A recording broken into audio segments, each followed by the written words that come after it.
આજે તો જવાનું હતું ભાઈને આર્મીની ટ્રેનિંગ માટે, એટલે આપણે આવી ગયા રેલવે સ્ટેશન તેને મૂકવા માટે. સર પડતાની સાથે મૂનમાં મોમાં બે જણા નીકળી ગયા દુકાન બાજુ. આ વખતે ડિસેમ્બરમાં કોઈ એટલે ઠંડી લાગતી નહીં. દુકાનમાં આવીને જોયું તો ભાઈ તો આમાં દુકાનની ક્લિનિંગ કરી રહ્યો હતો. પછી આપણે સીધા આવી ગયા કાલુપુર રેલવે સ્ટેશન. રેલવે સ્ટેશનની સીડીઓ કોણ કોણ ચાલેલું કોમેન્ટ કરો. પ્રવીણભાઈને મૂકવા માટે રેલવે સ્ટેશન બધા આવી ગયા, એટલે આપણે પછી અમને બધા મળી લીધું.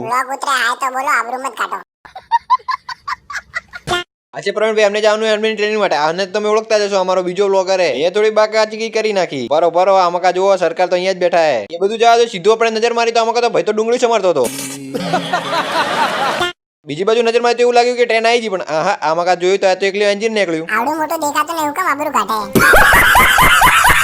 બીજી બાજુ નજર મારી તો આમાં કઈક આર્મી જવાન ટ્રેનિંગ માટે જઈ રહ્યો હતો. આજે તો રેલવે સ્ટેશન ઉપર આર્મી વાળા સિવાય બીજું કોઈ દેખાતું જ નતું.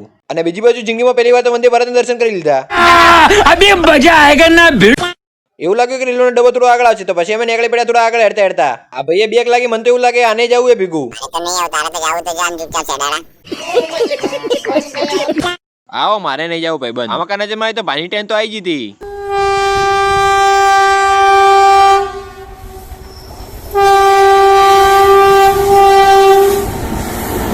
અને બીજી બાજુ નજર મારી તો ચાય. તમે જોયું તો કાકા તો ક્રિષ્ના જેમ વળગ્યા હતા. કિરીશ કા સોને કા ગાના. કતા ટ્રેન ઉભી રહીને ભાઈને પછી બેસાડી દીધો આપણે ટ્રેનમાં. પછી આપણે છેલ્લે એને કહી દીધું હેપી જર્ની ભાઈ. જો વિડીયો ગમ્યો હોય તો લાઈક શેર કોમેન્ટ કરી દેજો. મળીએ બીજા વ્લોગમાં.